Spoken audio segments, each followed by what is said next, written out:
फर्ज कीजिए मेरे पास किसी स्ट्रॉन्ग बेस का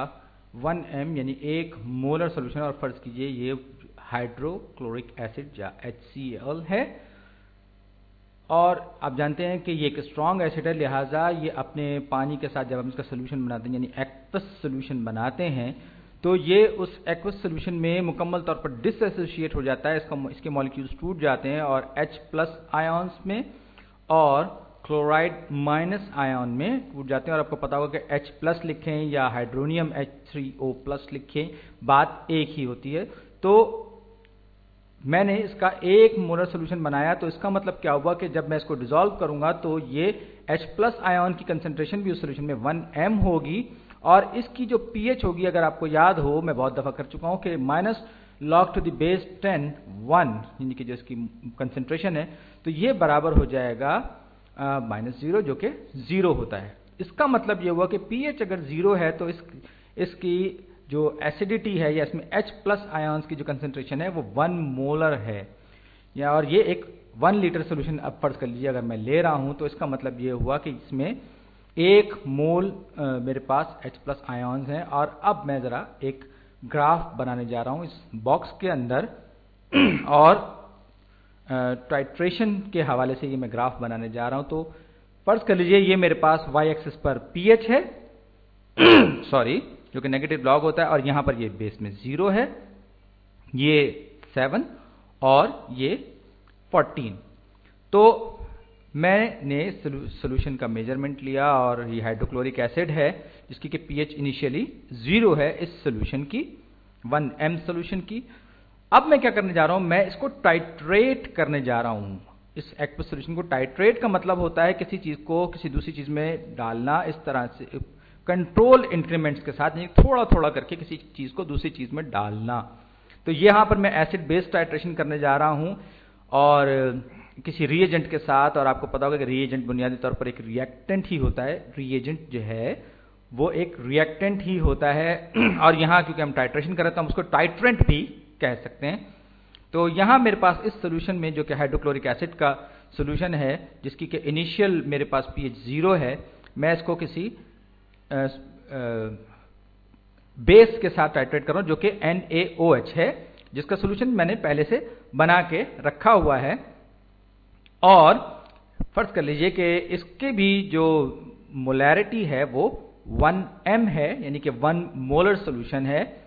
लेकिन मैं सारे को एक साथ शामिल नहीं करूंगा, बल्कि मैं थोड़ा थोड़ा करके इसे इस सोल्यूशन में डालूंगा, जैसे कि 100 ml करके या 10 मिलीलीटर करके, और फिर देखूंगा कि इसकी pH के साथ क्या होता है। तो ये मैंने बनाया, ये 500 ml है, ये 1 लीटर है, ये 2 लीटर है, और ये बीच में 1.5 लीटर्स है, और ये 2 लीटर्स है। सही। ये x एक्सिस पर मेरे पास बेस का मेरे पास वॉल्यूम है, और y एक्सिस पर मेरे पास मोलैरिटी pH कंसंट्रेशन है। तो अब मैं थोड़ा थोड़ा सा इसमें NaOH डाल रहा हूं। आपको पता होगा कि NaOH जो है वो स्ट्रॉन्ग बेस है, और जब मैं इसका पानी में सोल्यूशन बनाता हूं तो क्या होता है, NaOH को जब मैंने एक्वस सोल्यूशन बनाया, पानी में डिसॉल्व किया, तो ये भी अपने OH- आयन और सोडियम प्लस आयन में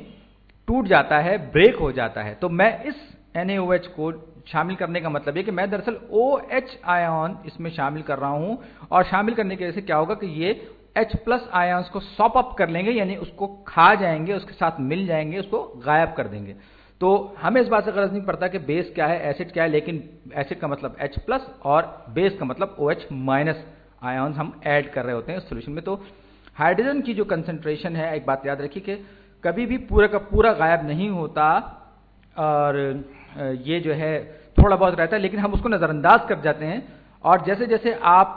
इसमें OH शामिल करते जाएंगे वैसे वैसे H इसमें कम होता जाएगा, यानी कि इसकी pH बढ़ती जाएगी। याद रखिए कि pH जो है नेगेटिव लॉग है, लिहाजा जब pH कम होगा तो इसका मतलब है कंसंट्रेशन बढ़ रही है। तो अब मैंने क्या किया, और ये चार्ट जो है ये लॉग को जाहिर कर रहा था। अब मैंने क्या किया, मैंने ये pH की कंसंट्रेशन थोड़ी थोड़ी करके बढ़ाना, सॉरी इसमें मैंने NaOH की कंसंट्रेशन जो है वो थोड़ी थोड़ी करके बढ़ाना शुरू की, और यहां फर्ज कर लीजिए ये पॉइंट ऐसा है कि जहां पर मैंने इसमें जो इसकी कंसंट्रेशन है हाइड्रोजन की OH की, वो यहाँ पर तो 1 मोलर थी हाइड्रोजन की, और यहाँ पर जो H+ आयंस की कंसंट्रेशन है वो 0.1 मोलर हो गया है। तो ये सोल्यूशन जो है 0.1 मोलर हो गया, और यहाँ पर मेरे पास pH इसकी 1 हो गई है। तो आप देख सकते हैं कि जो वैल्यू है उसके बढ़ने से क्या हो रहा है कि हाइड्रोजन की कंसंट्रेशन जो है वो कम हो रही है। मैंने 1 मोलर से स्टार्ट किया था और 900 ml के बाद मैंने जब किया उसको बढ़ाया तो मैं सिर्फ 1 पर पहुंच पाया। और मैं क्या कर रहा हूं, मैं यहां पर इसमें वॉल्यूम का जो शामिल कर रहा हूं NaOH का, वो H+ आयंस को के साथ रिएक्शन कर रहा है और H+ के साथ ये OH रिएक्शन कर रहा है और डिसअपेयर हो रहा है, यानी कि ये वाटर मॉलिक्यूल्स बना रहा है, और इसके नतीजे में H+ की कंसंट्रेशन कम हो रही है। तो pH बढ़ने का मतलब क्या हुआ? pH बढ़ने का मतलब हुआ कि H+ कम हो रहे हैं, उनकी कंसंट्रेशन भी कम हो रही है। तो ये हाइड्रोजन आयंस है, इनकी थोड़ी थोड़ी करके जो है ये बढ़ेगी, और ये लॉग स्केल है, लिहाजा इसमें ये जो आपको थोड़ा सा जो इजाफा नजर आ रहा है pH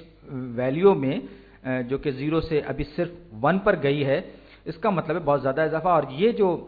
आप इसमें OH की जैसे जैसे कंसंट्रेशन बढ़ाएंगे तो एक वक्त आएगा ये बराबर हो जाएंगे, और फिर बढ़ते बढ़ते बढ़ते बढ़ते इसमें सोल्यूशन में OH- आयंस बढ़ते जाएंगे, यानी कि ये सोल्यूशन जो है ये एसिडिक के बजाय बेसिक हो जाएगा। बहरहाल उस पर हम बाद में बात करेंगे। और ये जो अमाउंट है H+ का, ये OH को शामिल करने की वजह से आहिस्ता आहिस्ता कम होता जाएगा। तो अब मैंने क्या किया, अब मैंने इसमें मजीद मैं शामिल करूंगा, और ये जो अगर ये न्यूट्रल हो जाएगा, तो न्यूट्रल का मतलब क्या होता है? न्यूट्रल का मतलब होता है कि हाइड्रोजन प्लस और OH- की कंसंट्रेशन बराबर है, यानी कि pH उस वक्त हमारे पास pH वैल्यू सोल्यूशन की 7 होती है, यानी कि वो न्यूट्रल होता है। और ये बड़ा इंपॉर्टेंट पॉइंट होता है, हम इसको पॉइंट ऑफ इक्विवेलेंस भी कहते हैं, जब हाइड्रोजन प्लस और OH- आयंस की कंसंट्रेशन किसी भी सोल्यूशन में बराबर हो जाती है, इक्वल कंसंट्रेशन हो जाती है। और उसके बाद अगर मैं OH मजीद ऐड करूंगा तो वो होते होते होते होते होते होते इसकी जो, सॉरी मैं ज़्यादा ऊंचा बना गया, इसको मैं थोड़ा सा नीचे करके बना दूं। हाँ, ये थोड़ी 14 से थोड़ा सा नीचे मैंने इसको बनाया। तो ये जब मैं इसमें 1 मोलर ऐड करूंगा तो कॉन्सेंट्रेशन जो है मजीद बढ़ती चली जाएगी। बहरहाल अब मैंने OH शामिल किया तो बढ़ते बढ़ते बढ़ते ये ड्रामाई तौर पर ये एकदम से ये ज़्यादा हो जाएगी, क्योंकि ये लॉग स्केल की मैं बात कर रहा हूँ। और फिर ये मजीद OH ऐड करने पर इसकी pH जो है वो 7 से बढ़ते बढ़ते 14 के करीब पहुंच जाएगी तकरीबन। और यहां पर ये जो पॉइंट है, इक्विवेलेंस पॉइंट है, OH और H की कंसंट्रेशन जो है वो आपस में बराबर होगी, यानी कि ये सोल्यूशन जो है वो न्यूट्रल है। हाँ ठीक है, कुछ ना कुछ H+ और OH- आयन जो है वो अभी भी अलग अलग होंगे और H+ पूरी तरह से खत्म नहीं होंगे, लेकिन यूं कह सकते हैं कि H+ का तकरीबन सारे का सारा जो हिस्सा हमारे पास आयंस का सोल्यूशन में मौजूद था वो खत्म हो गया। तो अब मैंने इस सोल्यूशन में 1 मोल OH के शामिल किए, तो उसके नतीजे में मेरे पास पॉइंट ऑफ इन्फ्लेक्शन आ गया, यानी कि न्यूट्रल पॉइंट आ गया। और ये जो है मेरे पास 1 लीटर सोल्यूशन था जो कि 1 मोल था, और यहां पर मेरे पास ये देख सकते हैं कि कंसंट्रेशन जो इस सोल्यूशन की NaOH के सोल्यूशन की थी वो भी 1 मोलर थी। और यहां पर मैंने आप ये देखिए कि 1 लीटर NaOH शामिल करने के नतीजे में मेरे पास पॉइंट ऑफ न्यूट्रलाइजेशन आ गया, यानी कि इन्फ्लेक्शन पॉइंट आ गया, इक्विवेलेंस पॉइंट आ गया। तो आपने क्या किया कि जितना अमाउंट मेरे पास एसिड का था तक मैंने उतना ही अमाउंट हाइड्रोक्साइड आयन का इसमें शामिल किया, जिसके नतीजे में मुझे pH 7 हासिल हुई इस पानी में ऐड करने के नतीजे में। तो हाइड्रोक्साइड जो है वो बराबर हो गया, और अब जब मैं मजीद शामिल करूंगा तो ये हाइड्रोजन पर गालिब आ जाएगा और OH की कंसंट्रेशन बढ़ जाएगी। लेकिन दिलचस्पी की बात यह है कि मुझे क्योंकि कंसंट्रेशन हाइड्रोक्लोरिक एसिड की पहले से पता थी, तो या आप फर्ज कर लीजिए कि मुझे नहीं मालूम होता कि ये कोई कौन सा एसिड है,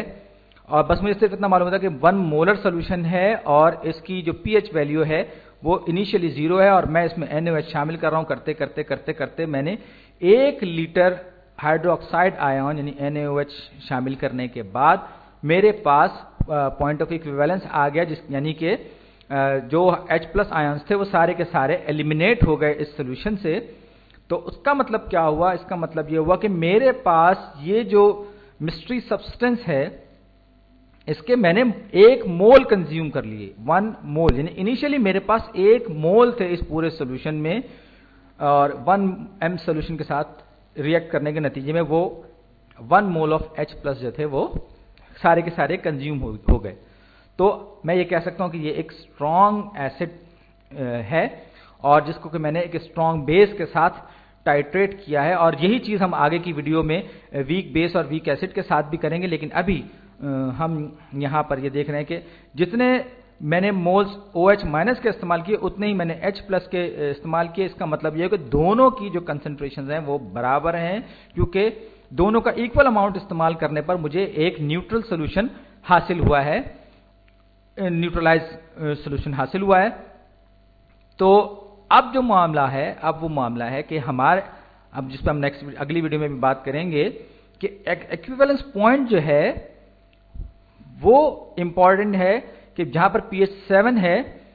और दोनों की जो अमाउंट है हमने बराबर इस्तेमाल की, और ये चीज हमें ये बता रही है कि जो हमने पॉइंट ऑफ इन्फ्लेक्शन आया है दोनों इक्वल अमाउंट इस्तेमाल करने के नतीजे में, वो एक स्ट्रॉन्ग एसिड की वजह से आया है, क्योंकि pH इनिशियली 0 थी, और फिर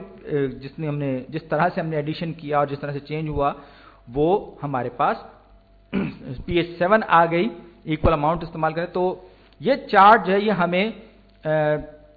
इसकी चेंजेस के बारे में, सॉल्यूशन की एसिडिटी और बेसिसिटी की चेंजेस के बारे में हमें बहुत कुछ बता सकता है OH के बारे में। और मुझे ये बात मालूम हो गई कि मेरे पास जो भी सॉल्यूशन था ये 1 मोल ऑफ H+ आयंस थे इसमें, और मेरे पास क्योंकि 1 लीटर मैंने OH आयंस इस्तेमाल किए, ओरिजिनल मोलैरिटी जो थी इसकी वो 1 थी, तो मैं जो है इसको टाइट्रेट करने में इक्वल वॉल्यूम से